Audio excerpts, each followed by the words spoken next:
प्रिय श्रद्धालुओं, कपट मुनि द्वारा राजा प्रताप भानु को पूरी तरह से अपने विश्वास में ले लिया गया। उसके बाद अगला जो घटनाक्रम होता है वह श्रवण कीजिएगा। तपबल ते कर आप समाना रख्यों यहाँ बरस परवाना, मैं धरता सुबेश सुन राजा, सब विदितोर समारोह काजा। तप के बल से उसे अपने समान बनाकर एक वर्ष तक यहाँ रखूँगा, और हे राजन सुनो, मैं उसका रूप बनाकर सब प्रकार से तुम्हारा काम सिद्ध करूँगा। ज्ञानिश बहुत शयन अब कीजे, मोए तोय भूप भेंट दिन तीजे, मैं तपबल तोय तुरक समेता, पहुँचा हूँ शोभ तैन केता। हे राजन, रात बहुत बीत गई, अब सो जाओ। आज से तीसरे दिन मुझसे तुम्हारी भेंट होगी। तप के बल से मैं घोड़ों सहित तुमको सोते ही घर में पहुंचा दूंगा। मैं आवब सोई बेशदर, पहचाने तब मोए, जब एकांत बुलाए सब कथा सुनाऊं तो। मैं वहाँ पुरोहित का वेश धर कर आऊँगा। जब एकांत में तुमको बुलाकर सब कथा सुनाऊंगा तब तुम मुझे पहचान लेना। शयन कीन नृप आयुष्मानी, आसन जाए बैठ छल ज्ञानी, स्मृत भूप निद्रा अति आई, सो किम सोच सोच अधिकाई। राजा ने आज्ञा मानकर शयन किया और वह कपट ज्ञानी आसन पर जा बैठा। राजा थका था, उसे खूब गहरी नींद आ गई। वह कपटी कैसे सोता, उसे तो बहुत चिंता हो रही थी। काल केतु निश्चर तय आवा, तय सुकर हो नृपय भुलावा, परम मित्र तापस नृप केरा, जान सो अति कपट घनेरा। उस समय वहाँ काल केतु राक्षस आया, जिसने सुअर बनकर राजा को भटकाया था। वह तपस्वी राजा का बड़ा मित्र था और खूब छल प्रपंच जानता था।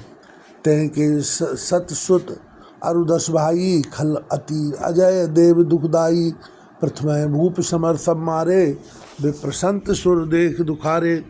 उसके 100 पुत्र और 10 भाई थे, जो बड़े ही दुष्ट, किसी से न जीते जाने वाले और देवताओं को दुख देने वाले थे। विप्रों, संतों और देवताओं को दुखी देखकर राजा ने उन सबको पहले ही युद्ध में मार डाला था। तेह खल पाछिल बैरु संहारा, तापस नृप मिल मंत्र विचारा, जय रिपु छय सोई रचई उपाऊ, भावी बस न जान कछुराऊ। उस दुष्ट ने पिछला बैर याद करके तपस्वी राजा से मिलकर सलाह विचारी, षड्यंत्र किया और जिस प्रकार शत्रु का नाश हो वही उपाय रचा। भावी बस राजा प्रताप भानु कुछ भी न समझ सका। रिपु तेजसी अकेल अपि, लघु कर गनीय न ताय, अजहु देत दुख रवि शशे, सिर अवशेष राहु। तेजस्वी शत्रु अकेला भी हो तो भी उसे छोटा नहीं समझना चाहिए। जिसका सिर मात्र बचा था वह राहु आज तक सूर्य चंद्रमा को दुख देता है। तापस नृप निज सखे निहारी, हरस मिले उठ भय भय सुखारी, मित्र कह सब कथा सुनाई, जातु धान बोला सुख पाई। तपस्वी राजा अपने मित्र को देखकर प्रसन्न हो उठकर मिला और सुखी हुआ। उसने मित्र को सब कथा कह सुनाई। तब राक्षस आनंदित होकर बोला, अब साधे रिपु सुनो नरेशा, जो तुम कीन मोर उपदेशा, पर सोच रहो तुम सोई, बिन औषधि भी आद विधि खोई। ये राजन सुनो, जब तुमने मेरे कहने के अनुसार इतना काम कर लिया तो अब मैंने शत्रु को काबू में कर ही लिया। समझो, तुम अब चिंता त्याग से रहो, विधाता ने बिना ही दवा के रोग दूर कर दिया। कुल समेत रिपु मूल बहाई, चौथे दिवस मिलम में आई, तापस नृपय बहुत परतोषी, चला महाकपटी अतिरोषी। कुल सहित शत्रु को जड़ मूल से उखाड़कर बहाकर आज से चौथे दिन में तुमसे आ मिलूँगा। इस प्रकार तपसी राजा को खूब दिलासा देकर वह महामायावी और तपस्वी क्रोधी राक्षस चला। भानु प्रताप बाज समेता, पहुँचा इस क्षण माज निकेता, नृपय नारपय शयन कराई, है ग्रह बांधिस बाज बनाई। उसने प्रताप भानु राजा को घोड़ों सहित क्षणभर में घर पहुँचा दिया। राजा को रानी के पास सुलाकर घोड़ों को अच्छी तरह से घुड़साल में बांध दिया। राजा के उपरोहित हर ले गए बहोर, ले राखिस गिर खोए महु, माया कर मति घोर। फिर वह राजा के पुरोहित को उठा लिया गया और माया से उसकी बुद्धि को भ्रम में डालकर उसने पहाड़ की खो में ला रखा। आप बिरच उपरोहित रूपा, परयु जाय ते सेज अनूपा, जागू नृपन भये बिहाना, देख भवन अति अचरज माना। वह आप पुरोहित का रूप बनाकर उसकी सुंदर सेज पर जा लेटा। राजा सवेरे होने से पहले ही जागा और अपना घर देखकर उसने बड़ा ही आश्चर्य माना। मुनि महिमा मन महु अनुमानी, उठे गवै जे जान रानी। कानन गयु बाज चढ़ते ही, पुर नर नार न जाने के ही। मन में मुनि की महिमा का अनुमान करके वह धीरे से उठा, जिसमें रानी न जान पावे। फिर उसी घोड़े पर चढ़कर वन को चला गया। नगर के किसी भी स्त्री पुरुष ने नहीं जाना। गए जाम जुग भूपति आवा, घर घर उत्सव बाज बधावा। उपरोहित देख जब राजा, चकित विलोक सुमिर सोई काजा। दोपहर बीत जाने पर राजा आया, घर घर उत्सव होने लगे और बधावा बजने लगा। जब राजा ने पुरोहित को देखा तब वह अपने उसी कार्य का स्मरण कर उसे आश्चर्य से देखने लगा। जुग समन्वय गए दिन तीनी, कपटी मुनि पद रहे मतलीनी। समय जान उपरोहित आवा, नृपय मते सब कह समझावा। राजा को 3 दिन 3 युग के समान बीते। उसकी बुद्धि कपटी मुनि के चरणों में लगी रही।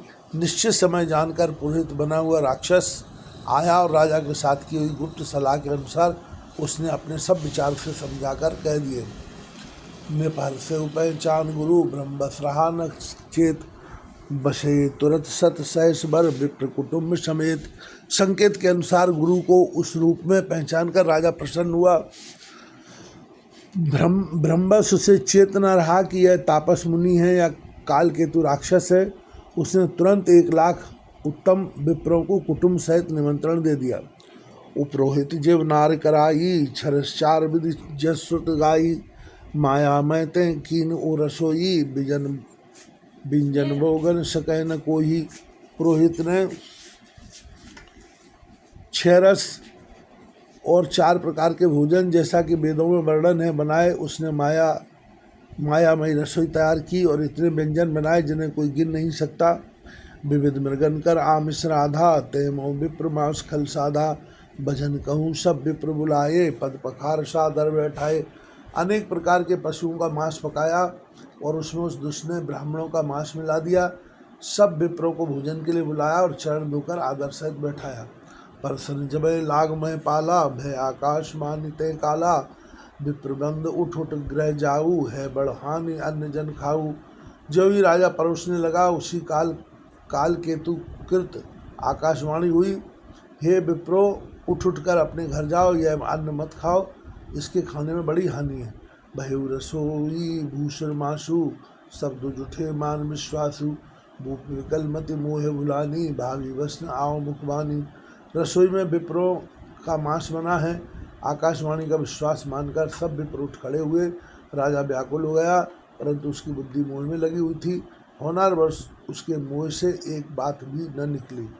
बोले विप्र सकोप तब, नहीं कछुकीन विचार। जाय निशाचर हो नृप मूल सहित परिवार। तब विप्र क्रोध सहित बोल उठे, उन्होंने कुछ भी विचार नहीं किया। अरे मूर्ख राजा, तू जाकर परिवार सहित राक्षस हो जा। छत्रबंधु ते विप्र बुलाई, घालय लिए सहित समुदायी। ईश्वर राखा धर्म हमारा, जे हस्ते समेत परिवारा।